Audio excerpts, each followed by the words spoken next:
Hi all, welcome to something I've been meaning to cover for a little while, is the Road to the Final predictions. I was thinking for Road to the Final, spice it up a little bit, do something a bit different. This year I thought, why not give every single team a Road to the Final card, simply because it would have made it a lot more interesting, and it would also just kind of make it a lot more appealing, because you'd have so many players with Road to the Final cards.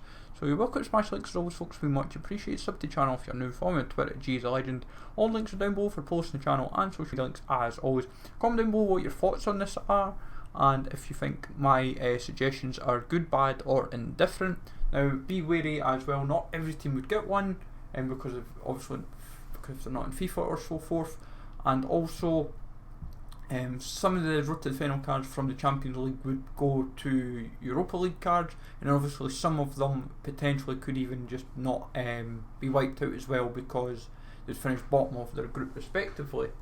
But we tried to work through what we could, and it was just a bit of fun, and I thought, let's see where it goes from here, because you never know what might happen for, say, like Road to the Final, if we whatever they do with it. So I was looking in goalkeeping wise, was Sommer and Onana were kind of two standouts for me from watching Gladbach and Ajax. I feel they'd get potential for some okay looking upgrades throughout maybe the tournament, whether it be through the UCL or the Europa League.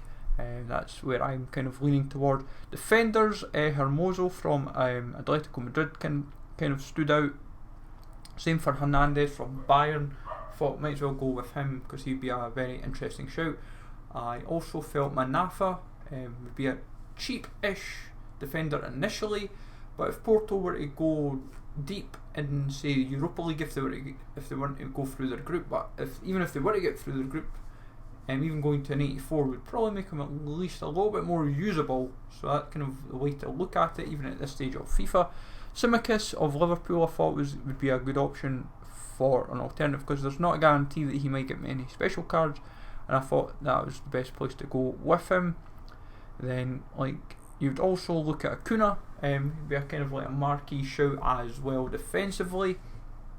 I think he would be quite appealing to a lot of people, because he was quite a nice card last year. Delict, another one, if he was obviously to get anywhere near his Team of the Year card, would be quite insane. Then other cheaper options, you've got like Kerr and Bailey as well to kind of consider for like that option. Rugani Friends was kind of maybe potentially an odd shout, but I thought I've got to kind of balance out defenders, mids and so forth, and he kind of stood out for me as one potential option. And I'm sure we wouldn't exactly knock the options regardless. Like Kerr and Bailly, I'm sure if Bailly was to get a few upgrades, people would be getting a little bit giddy about that card if it was to happen. Like mids, you've got the likes of like Delaney, Pjanic, Evander, Kovacic, De Roon. They kind of stand out as notable options. Even Miranchuk you could even do the both Miranchuk brothers, one at Atalanta and one at Lokomotiv Moscow.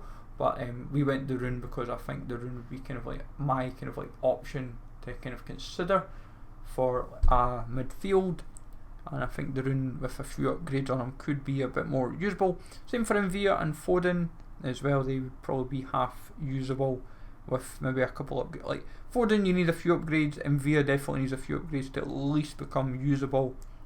But as I say, it's giving every team in the game that's in the Champions League attention. That's the way we're kind of looked at of this idea.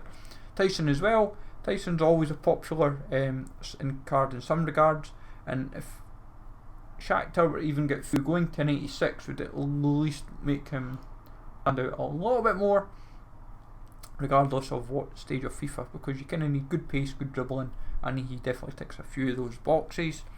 Forwards from Champions League that I was kind of looking at were like Benedetto, Vazquez, Lukaku, Patson Daka.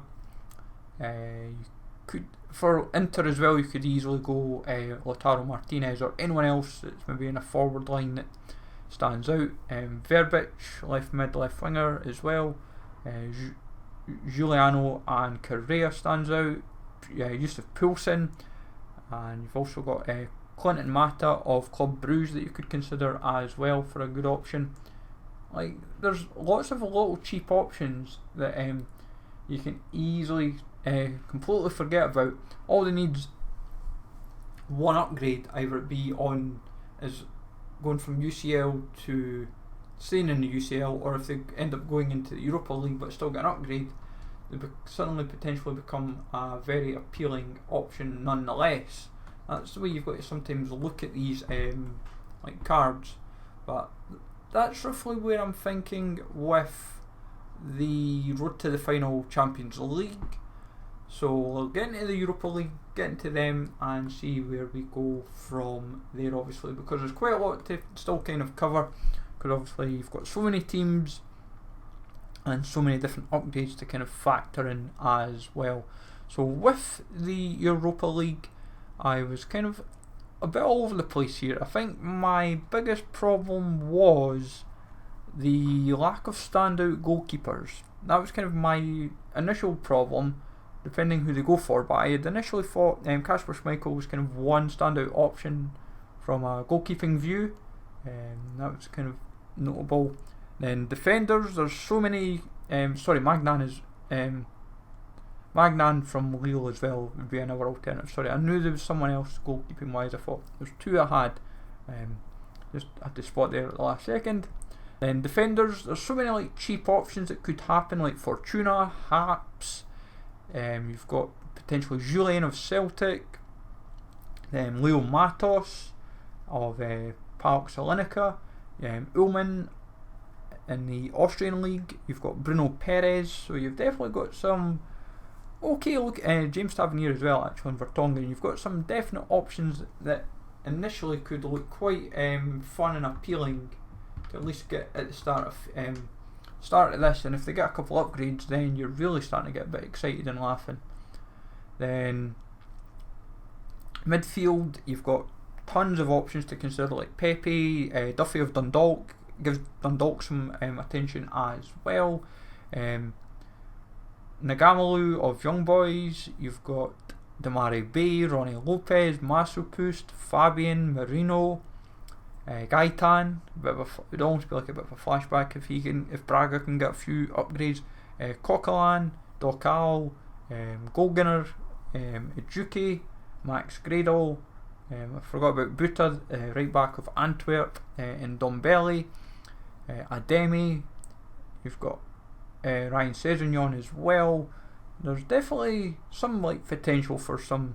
All you need is like a couple of these cards to suddenly get a couple upgrades, and you'd be kind of like laughing.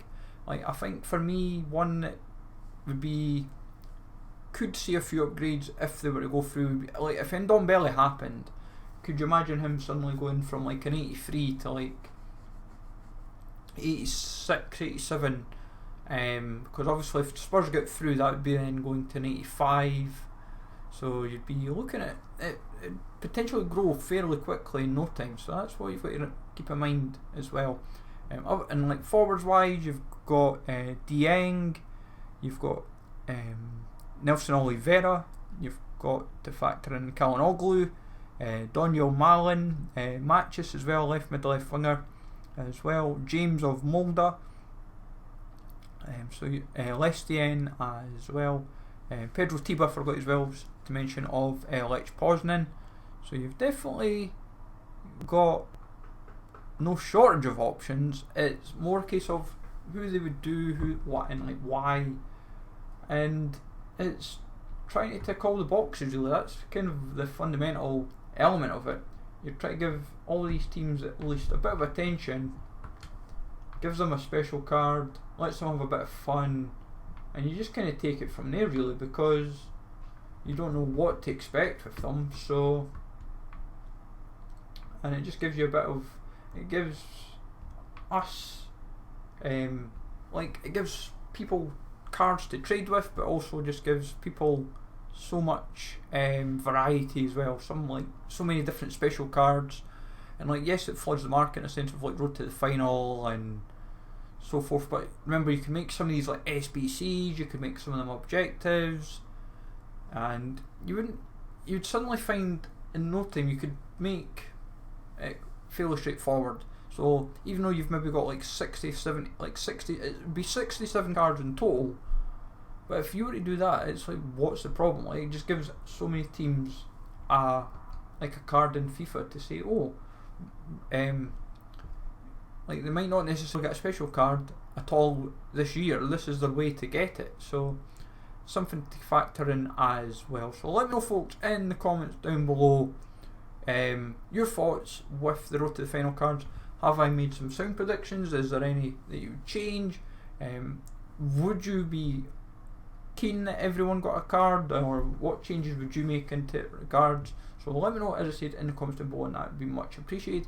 Smash the likes always, folks. Sub to the channel if you're new. Follow me on Twitter, G the Legend. Take it easy, all. Thanks for watching, and I'll catch you all later.